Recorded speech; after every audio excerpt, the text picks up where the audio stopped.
এটা হলো কি মেশিনের hook, button whole. Button whole, এই বাটন হোল মেশিনের হুকের বেশিরভাগ সমস্যা হয় তোমার এই হুকের মাথাটা, এই মাথাটা মেইন জিনিস। এই মাথাটা থাকবে আরও চোখা, তাহলে এই মাথাটা আমার এখানটা সমস্যা, এই জায়গায় একটু পেট বেরিয়ে গেছে, এখানটা একটু মোটা আছে, দেখছো এখানটা একটু মোটা আছে, তাহলে এটা আমার উঠোইতে দিতে হবে।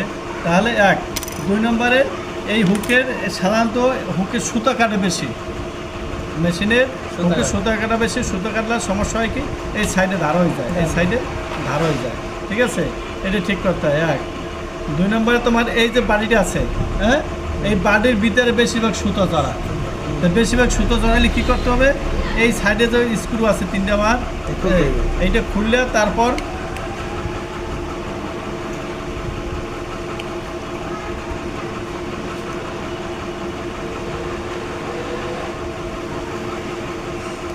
তোমরা কী করো হয় না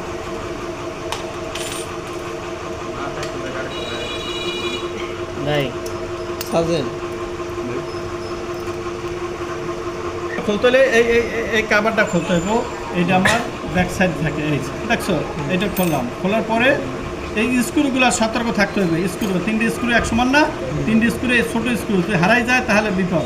এটা খুললাম, খোলার পর এক জায়গায় আমার সুতো জড়ায়, বুঝতে পারছো, যখন এটা এইভাবে থাকে তখন এখানে সুতো জড়ায়, এই সুতোর জোড়াটা এইটাই মারাত্মক একটা জিনিস। ভিতরে তো মেশিন আটকে যাবে, মেশিন চলবে না, এটা জাম হয়ে যায়, পানিটা আটকে যায়, জাম হয়ে যাবে, চলবে না। এখন আমার এই হুকটা আমার কী করতে হবে, কাজ করতে হবে এখানে, যাতে হুকটা মাথাটা চোখা বানানো যায়। হ্যাঁ, এই ওখানে